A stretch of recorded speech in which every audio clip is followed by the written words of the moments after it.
Hi everybody, it's Dorothy. Hope you're having a great night. And I'm hoping and praying that this is like the opening to an amazing weekend for you. Tonight, I'm not going to be here long, but I'm going to tell a story that's been kind of burning in my heart, so to speak.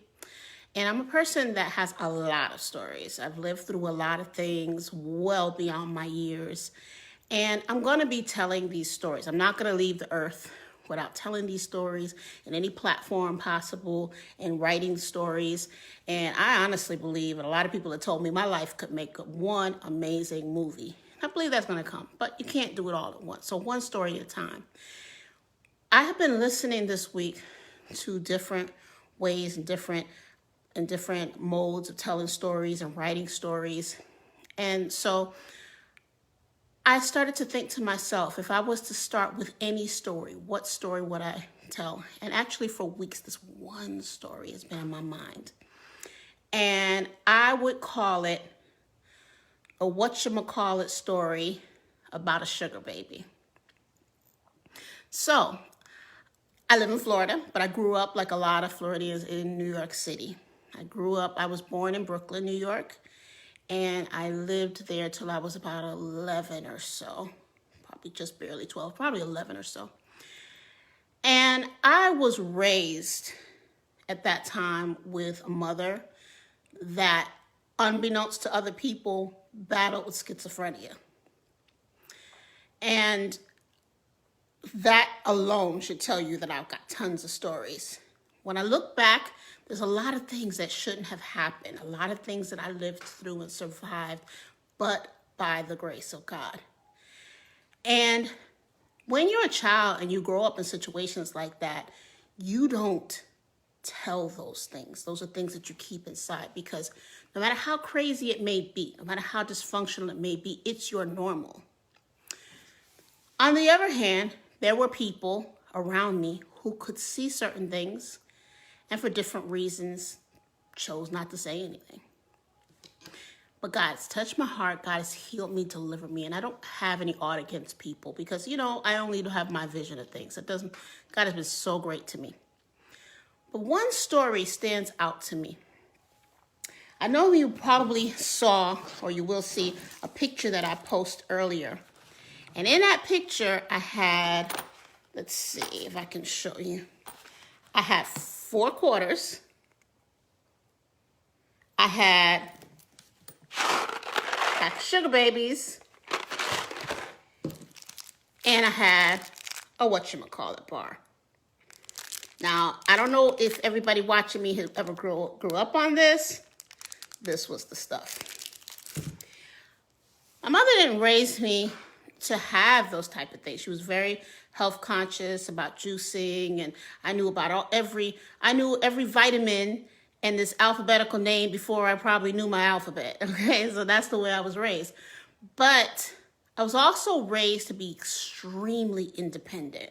So when I was in 2nd grade, my school was many miles away from my house, and there was often no way for anybody to drive me. I think my mother's boyfriend would drive, and it would be rare when I got a ride. So I was taught how to get on public transportation. The bus was about, maybe about 4 or 5 blocks from my house, and this is Bed-Stuy, Brooklyn.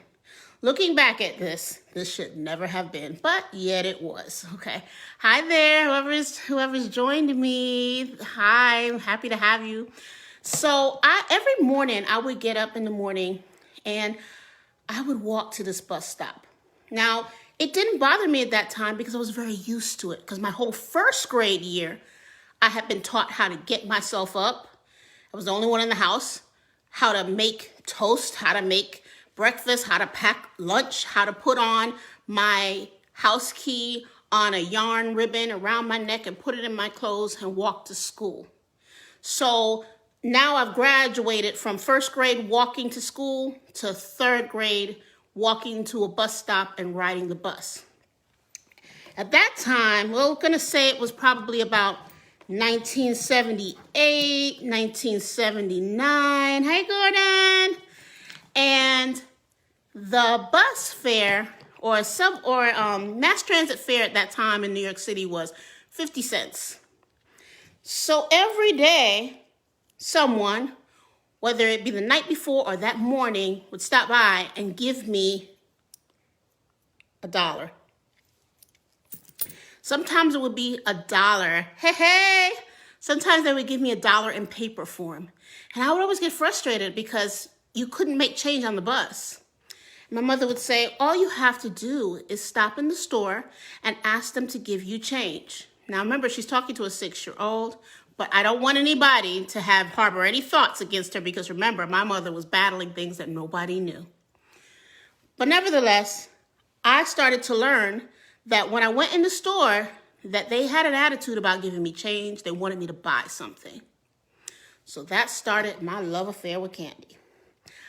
I never got any extra money, but I learned that since nobody was going to be home when I got home out of school for hours, if that nobody would know when I got home. So I learned at 6 years old that a Whatchamacallit bar and a box of sugar babies, not this big, granted, but was only 50 cents. Each candy bar that we spent however much on was 25 cents each. So I learned that if I was to spend my money to come home in the morning and buy this candy that I wanted or whatever I wanted, that I would still have 50 cents to ride to school, getting me to school on time so nobody would know. And I got into that routine. Well, one morning, I walked that 4 or 5 blocks to the bodega, which is, for all those people that didn't grow up in New York, a corner store.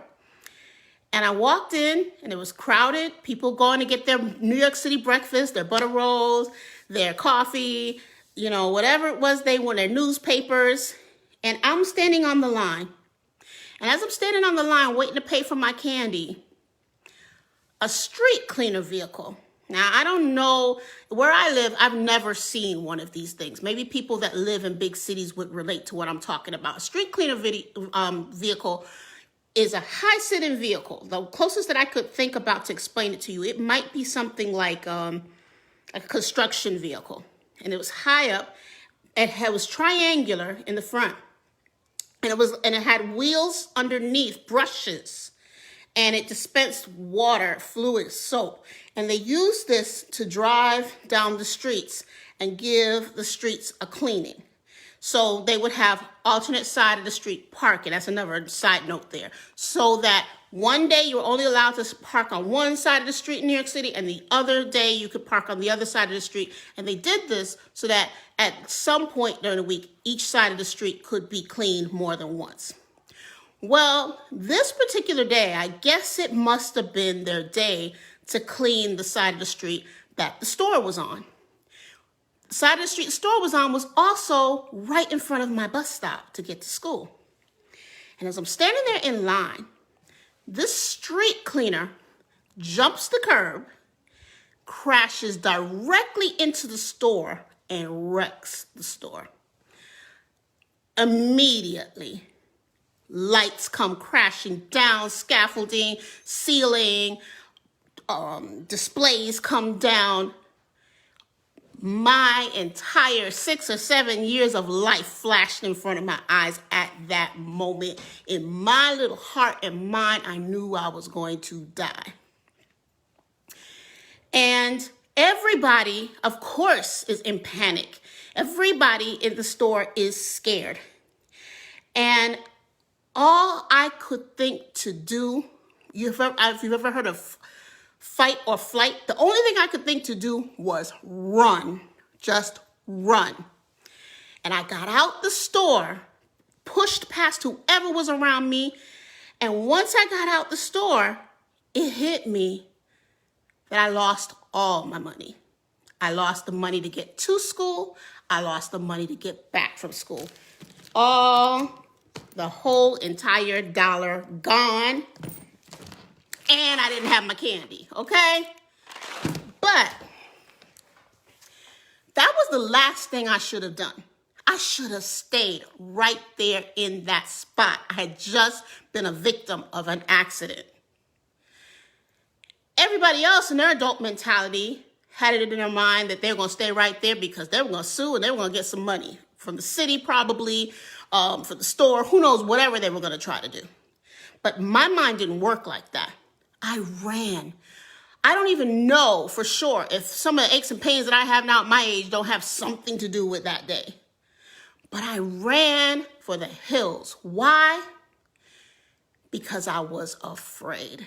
The only thing that was on my mind was that I wasn't supposed to be there. And I wasn't supposed to be doing what I was doing.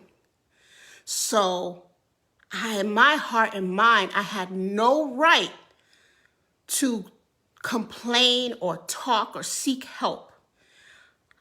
I ran as much as I could run, but it was so many miles. There was absolutely no way I could run all the way to school. I ran, I walked. I ran, I walked. I had adrenaline pumping through me at 200 miles a minute. I got to school. It was a private school, and I had never been that late for school before. They knew that I took public transportation. They kind of asked me what was wrong. Why was I that late? But I never told them. I would not tell them what happened. Went on about school, and of course, I walked back home. And I think I recently told this story to my kids. I never really told anybody this story. But it's been in my mind and heart to talk about now. Why? Because the same thing happens to people right now. It may not be a bodega, and it may not be sugar babies and whatchamacallits. It's a much bigger stake than that. Have you ever looked and seen someone go through a tragedy? Maybe they committed suicide. Maybe they died. Maybe you found out that they starved, or they was a child that went through neglect, or all kind of things that might have happened. It might not be that as big as death or tragedy. It might be somebody that you knew that they didn't have lights. They didn't, especially with what's going on now. They lost their car. Whatever vicissitude of life hit them. And you found out later and you said, oh my gosh, if only I had known. Why didn't they say something? Oh man, there was help available. They could have talked to somebody. They should have known that. It's very likely that, and you might have done it yourself. You yourself right now. I think that's why I felt so urgent to tell this story. Whoever is catching this, whether it's live or whether it is in replay, you yourself could be in a situation where you've stayed too long, where you've been where you had no business being. You were doing what you know you had no business doing, and you are suffering the consequences. Bottom line, you need help. Whether it be tangible help, whether it be money for a bill, whether it be a place to stay, whether it be prayer, whether it be just a listening ear, you need help. But you don't speak up. You hold on to the hurt. You hold on to the panic. You hold on to the fear because you blame yourself. Who knows? Maybe it is your fault. Maybe you did do something rock-headed, so to speak. Or maybe it's not even your fault. But regardless, there's help available. There are people to talk to. There is a God that loves you, that will listen to you, and will send help and give you witty ideas of how to get out if you don't want to talk to a person. But the thing is that you can't walk around blaming yourself. There's an enemy whose sole job that he does 24 hours a day is to accuse and blame, to kill, steal, and destroy, and he doesn't need your help. So I say this to say that if you are battling, don't sit there struggling with it yourself. Speak up. Do not be afraid to speak up. You'd be stunned that you might not get the reaction that you think you're going to get. If I had, at 6 or 7 years old, however old I was at that time, said something in school about what happened, it might have sent wheels turning.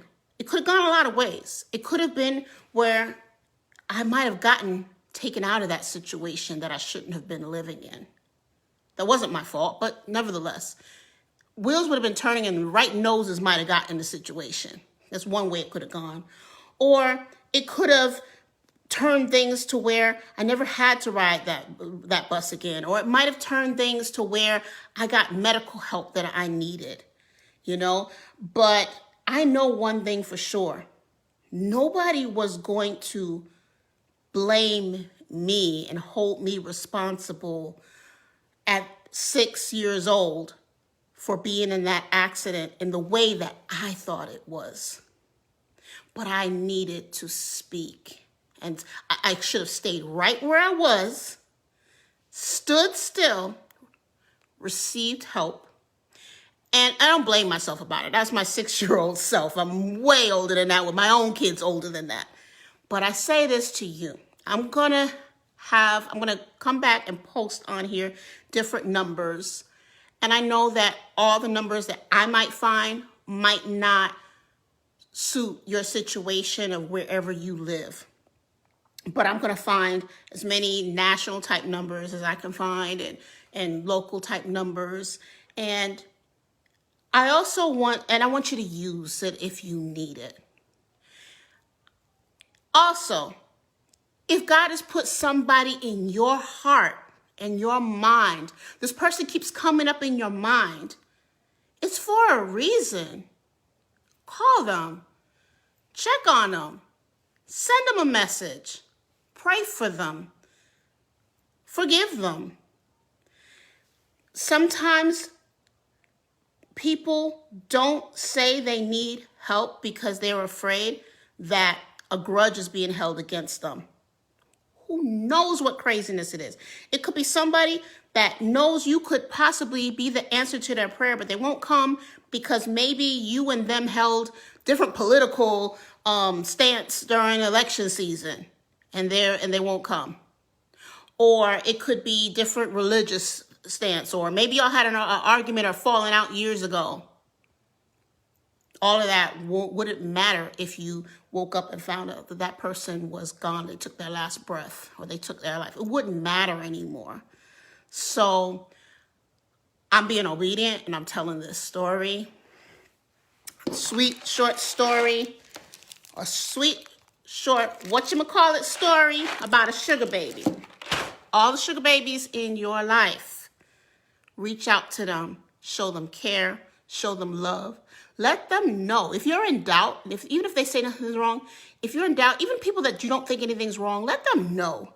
If you're ever in trouble, if you ever need help, if you ever feel despair, that you can talk to me, you can reach out to me.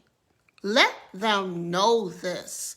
Even if it's an inbox on Facebook and you don't even think you're going to get a response, just be obedient about it, because you never, ever know what people are battling. You may one day find out and it will blow your mind. All right, well, I won't be here long, but like I promised, I will come back and post different numbers for different types of things that people go through. And if any of it can help you, God bless you. As a matter of fact, I think my number has always been on my Facebook account, So I'll put it there too if you need to inbox me or call or anything like that. I don't care if you've never had a conversation with me. Feel free to. All the best to you. I love you. Have a great night.